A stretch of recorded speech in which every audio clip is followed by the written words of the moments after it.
Assalamualaikum warahmatullahi wabarakatuh. Bismillahirrahmanirrahim. Ashhadu an la ilaha illallah wa ashhadu anna Muhammadar Rasulullah. Allahumma salli ala sayyidina Muhammad wa ala ali sayyidina Muhammad. Rabbi israh li sadri wa yassir li amri wahlul 'uqdatam min lisani yafqahu qawli. Amin. Bismillahirrahmanirrahim. Salam hormatku selalu buat para penyimak setia Uripe Allah channel. Semoga kita selalu di dalam keadaan yang bahagia di hati kita. Amin ya rabbal alamin. Pada kali ini ada pertanyaan dari saudara kita yang ada di Semarang. Mari kita dengarkan pertanyaan beliau. Assalamualaikum Guru Halim. Ini saya Pak Khairun dari Kota Semarang. Mau tanya soal rukun iman dan rukun Islam, mohon dijelaskan satu persatu. Matur suwun. Assalamualaikum warahmatullahi wabarakatuh. Waalaikumsalam warahmatullahi wabarakatuh. Bismillahirrahmanirrahim. Jadi di dalam tatanan syariat yang awal adalah rukun Islam dulu, yakni ada 5: syahadat, sholat, zakat, puasa, dan haji. Sedangkan rukun iman menempati nomor 2 yang ada 6. 1, iman kepada Allah, kepada malaikat, kepada kitab, kepada para rasul, kepada hari akhir, dan kepada qada dan qadar. Bismillahirrahmanirrahim. Menurut di sisi hakikatnya, yang pertama-tama sebelum rukun Islam adalah rukun iman dulu. Karena bila sebelum iman terus Islam, tidaklah bisa, tidak mungkin bisa.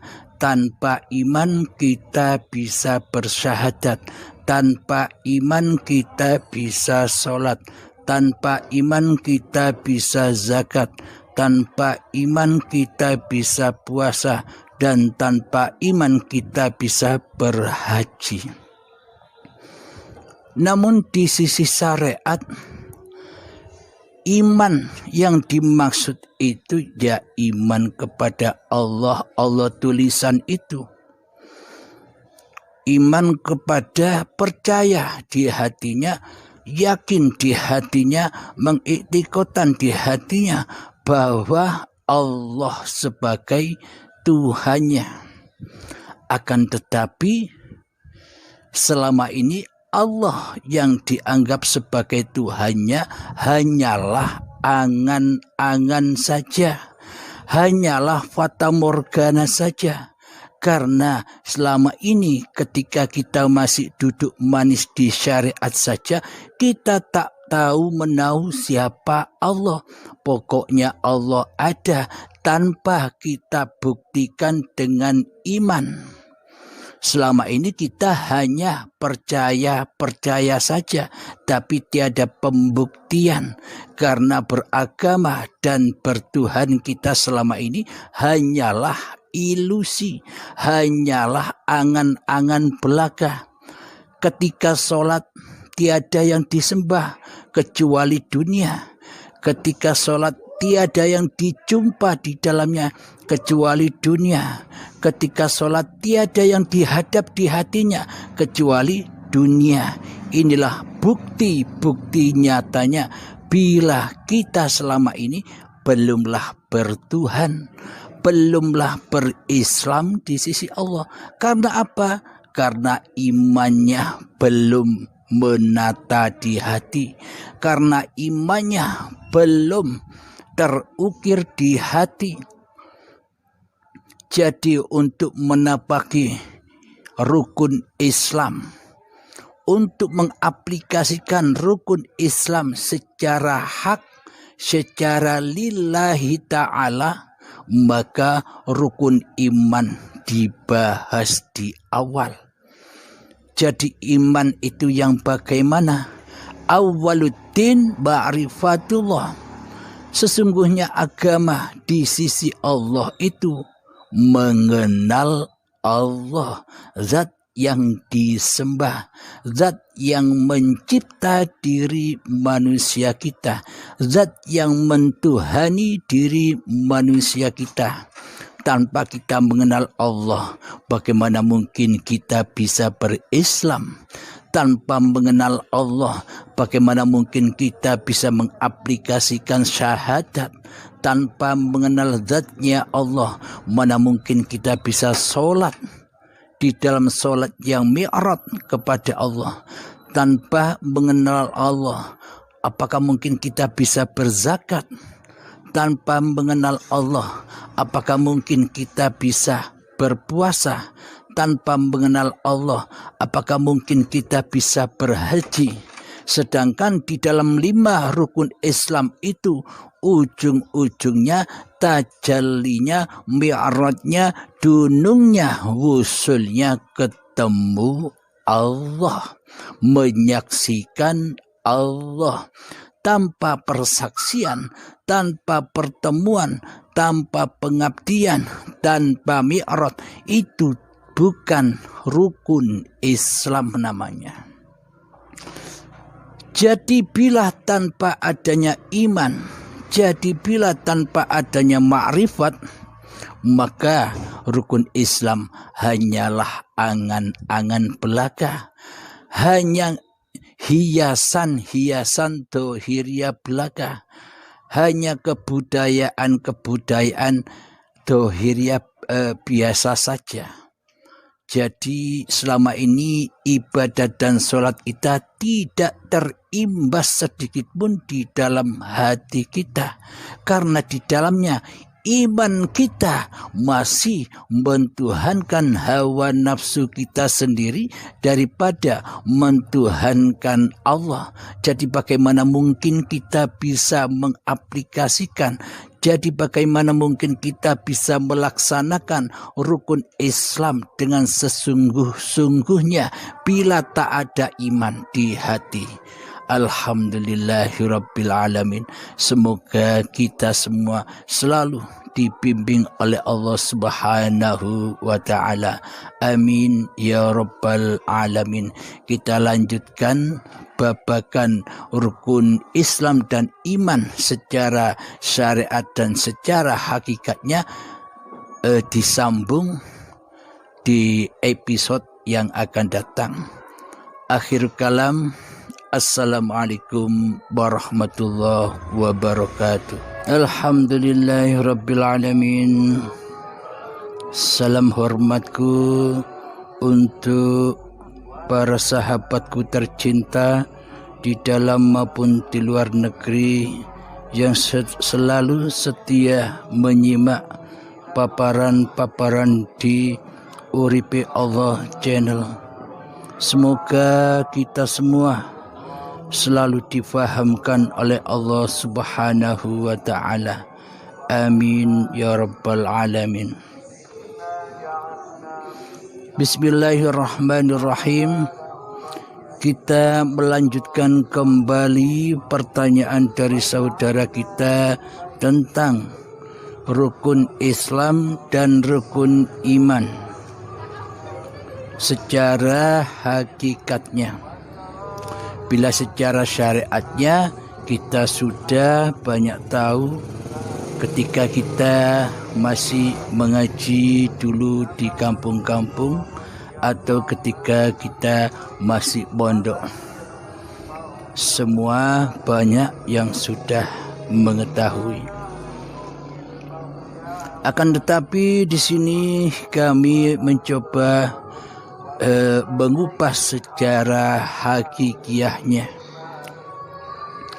Jadi secara hakikatnya yang lebih awal dulu itu datangnya rukun iman ketimbang rukun Islam. Jadi sebelum Islam datang, rukun iman wajib diketahui dahulu. Bagi kita semua yang sudah melaksanakan syariat-syariat di dalam agama, terutama di dalam rukun Islam, marilah kita coba membenahi syariat-syariat yang sudah kita lakukan, yang mana di dalamnya kita belum sesungguh-sungguhnya mengabdi dan menyembah kepada Allah, melainkan selama ini kita hanya mensekutukan Allah di hati kita dengan diri kita sendiri selama ini. Karena di dalam syariat-syariat yang kita kerjakan selama ini ibaratkan buih di lautan. Buih tidak ada powernya karena di dalam hati belum ada iman. Karena di dalam hati Allahnya masih gaib. Tuhannya tidak ada kecuali yang dituhankan selama ini, yang diadakan selama ini, yang diwujudkan selama ini di hati kita hanyalah kita sendiri daripada Allah. Berarti selama ini kan kita sebagai Tuhannya.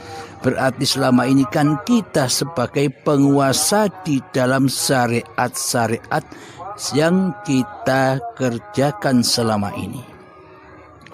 Itulah akibat karena kita melalaikan, kita tidak mengikuti tatanan-tatanan yang dibawa oleh Kanjeng Nabi Muhammad sallallahu alaihi wasallam.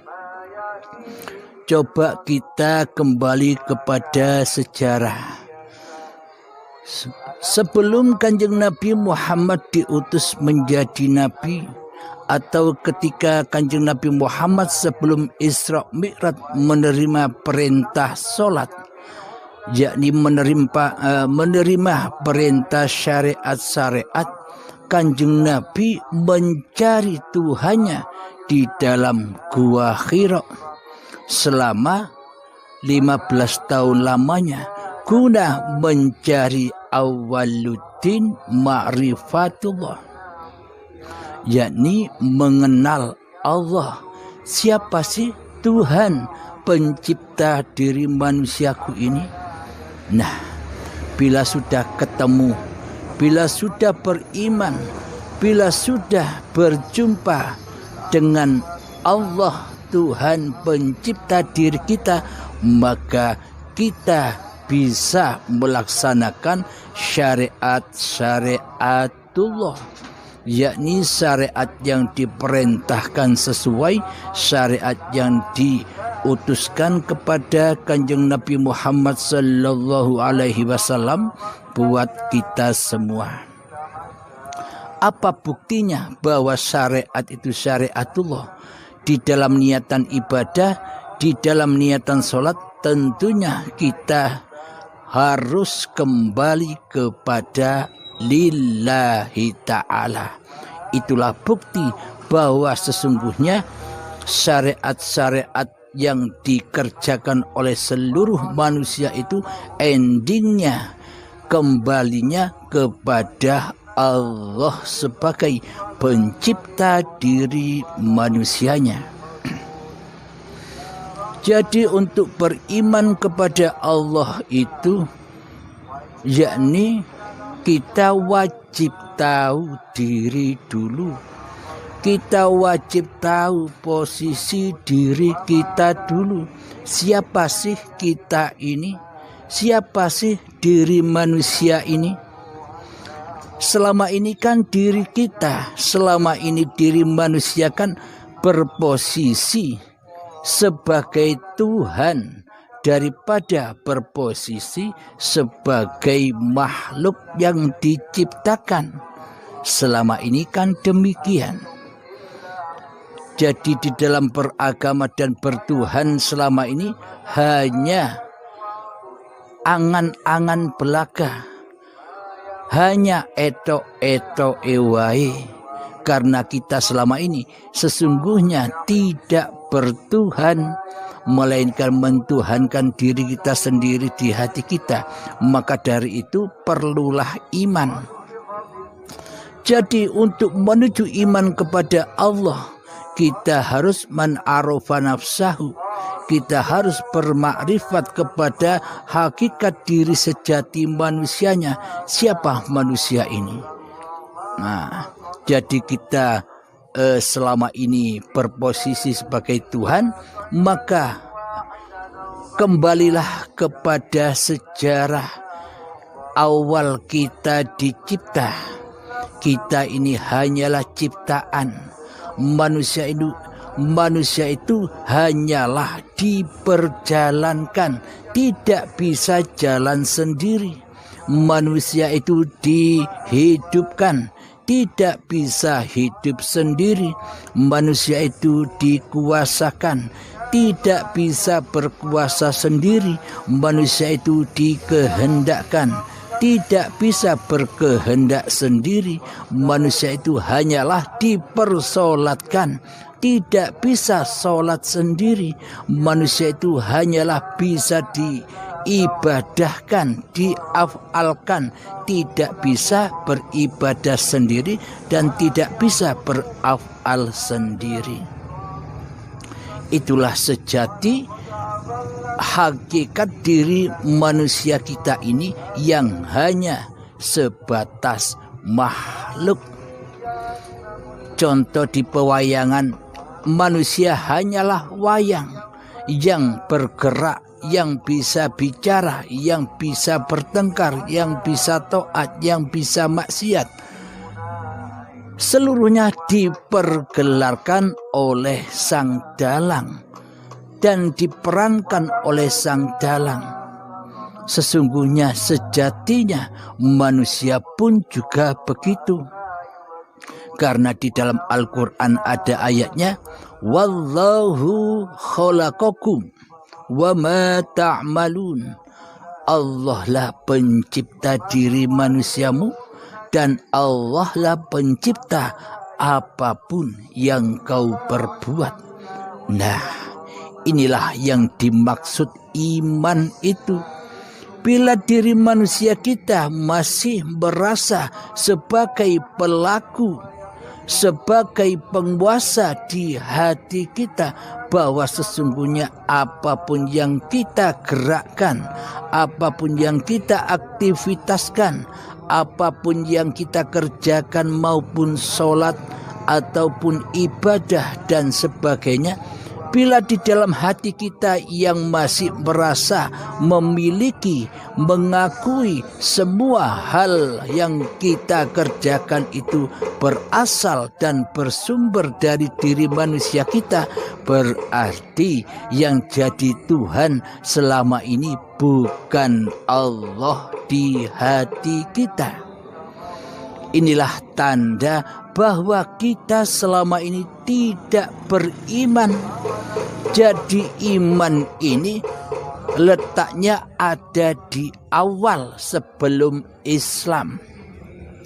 Jika hati belum beriman kepada Allah, jika hawa nafsu masih menjadi Tuhan yang mentuhani segala tingkah laku dan aktivitas badan ini, maka selamanya tidak akan selamat.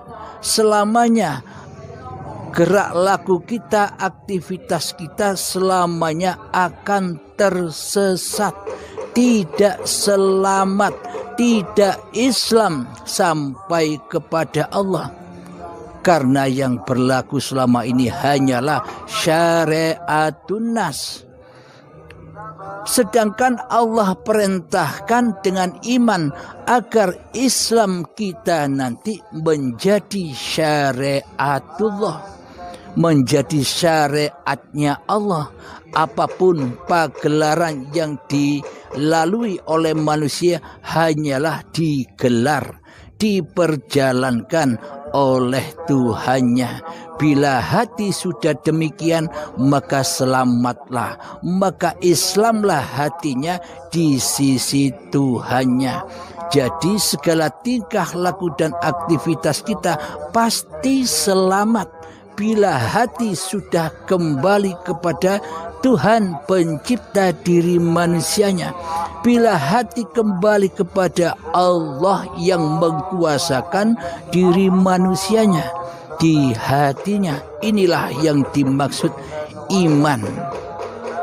Inilah yang dimaksud la ilaha illallah. Inilah yang dimaksud tauhid yang dibawa oleh para nabi dan para rasul serta para aulia Allah, yang mana di hatinya yang ada, yang wujud, dan hati selalu mentauhidkan Allah sebagai pencipta dan penguasanya daripada mentauhidkan hawa nafsu kita sendiri di hati kita. Jadi inilah iman yang selama ini tidak kita dapatkan, karena selama ini kita lebih mementingkan membangun ibadah-ibadah raga, membangun raga, padahal jiwanya tidak terbangun, jiwanya masih tidak beriman, jiwanya masih mensekutukan Allah dengan dirinya. Pasti seluruh amal ibadahnya sejak akil balik hingga setua ini pasti tidak sampai, karena sudah hancur, dilahap dan dibakar serta diaku-akui sebagai milik hawa nafsunya, sebagai hak hawa nafsunya selama ini.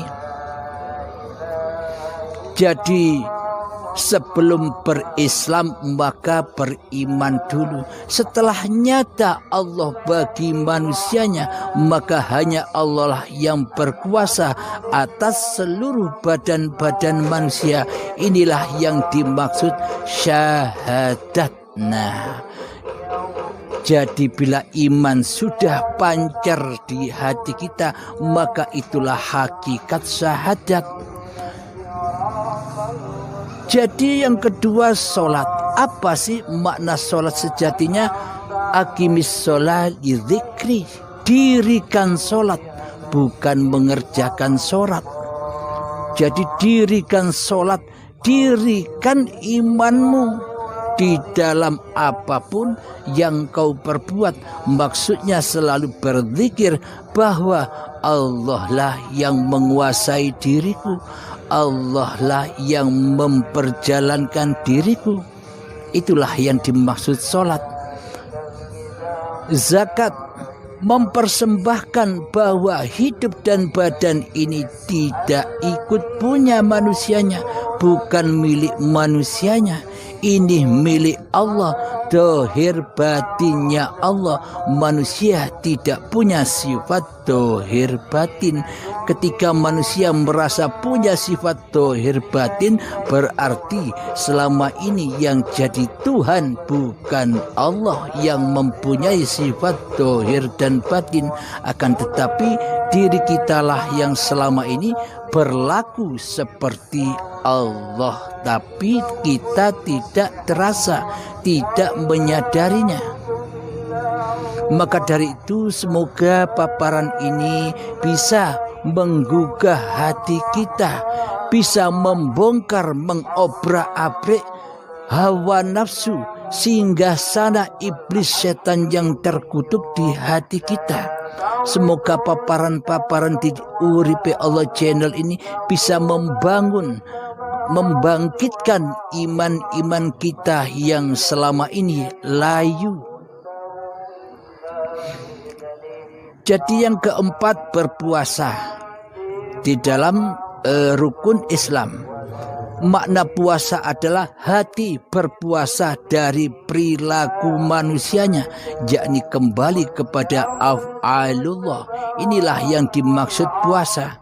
Dan haji yang rukun Islam yang kelima, sucinya hati dari diri manusia kita, sucinya hati dari kewujudan diri manusia kita, sucinya hati dari kenyataan diri manusia kita, sucinya hati dari hidup manusia kita, sucinya hati dari kekuasaan diri manusia kita, sucinya hati dari af'al manusia kita.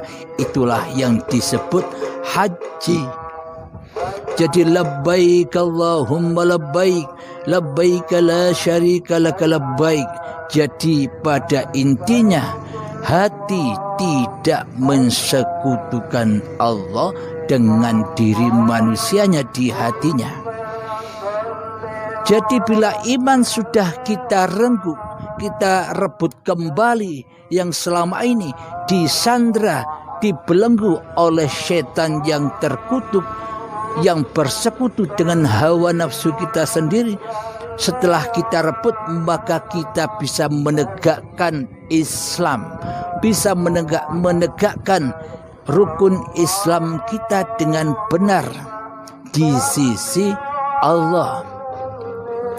Jika kita tidak merebut iman yang dikuasai, yang diperbudak oleh setan yang terkutuk selama ini, bagaimana mungkin kita bisa nyembah Allah? Wong selama ini setan yang terkutuk selalu membisikkan di dalam hati kita, Allah itu tiada, Allah itu gaib, Allah itu tak nyata, Allah itu abstrak. Dan banyak lagi apa yang dihembuskan oleh iblis dan setan yang terkutuk di hati kita. Padahal di dalam ilmu tauhid, di dalam ilmu keimanan, kita mengenal Allah dengan sifat-sifatnya. Bila Allah yang wujud berarti manusianya, berarti syaitannya harus Adam. Syaitannya tunduk kepada Adam. Maksudnya syaitan dan manusianya sudah hancur lebur bila Allah yang wujud. Namun bila manusianya yang wujud, bila hawa nafsunya yang wujud, Allahnya yang hancur, Allahnya yang gaib di hati kita. Sebaliknya demikian. Alhamdulillahirabbil alamin. Itulah sekilas tentang iman dan Islam. Jadi tegakkan iman kita dulu, barulah kita bisa menegakkan Islam kita. Jadi sholat syariat, zakat syariat, puasa syariat, haji syariat dibumbui, disertai dengan syahadat, sholat, zakat, puasa, haji secara hakikatnya. Apa maknanya? Jangan mensekutukan Allah dengan diri manusiamu di hatimu. Alhamdulillahirabbil alamin. Semoga saya dan semoga kita semua selalu dibimbing oleh Allah Subhanahu wa taala di dalam perjalanan kehidupan ini. Rabbana atina fid dunya hasanah wa fil akhirati hasanah wa qina adzabannar. Wa sallallahu ala sayyidina Muhammad wa ala alihi wa sahbihi wasallam. Walhamdulillahi rabbil alamin. Assalamualaikum warahmatullahi wabarakatuh.